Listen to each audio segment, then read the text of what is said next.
Broken arrow is a term that you don't want to hear if you're in the military. That means the enemy has overrun your position and that you need all assets to come in to help you survive the battle that's before you.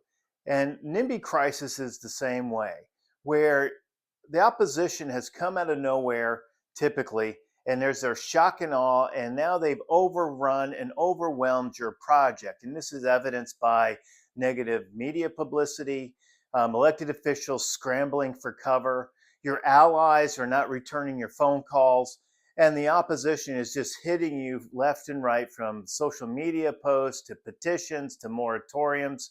And so this is a broken arrow moment for your project.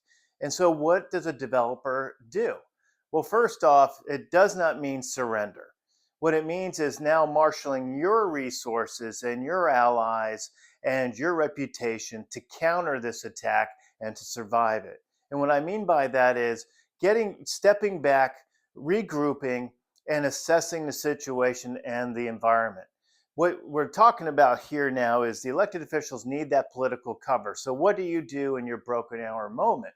You're going to go ahead and reach out to the media. You're going to counter the disinformation that's out there. That could be through guest columns, letters to the editor, or even an ed board meeting. Secondly, you're going to meet with all your allies and make sure that they're strong in understanding that this is just a temporary moment and that you will weather the storm. Your body language and your tone and your attitude is going to be key here. And thirdly is you're going to counter with a coalition of allies, stakeholders, influencers from the business community to nonprofits and anywhere else in between, your natural allies from that economic development narrative.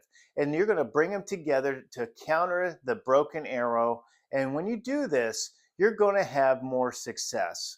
So the point here in the war room moment is don't collapse. Don't be overwhelmed too much to where you're now paralyzed. Go ahead and counter it. Understand that this is their moment. They may win the battle, but you're here to win the war. And when you have that kind of attitude, then you will prevail and get your project across you'll get your project across the finish line. And so that's the war room tip. See you next time.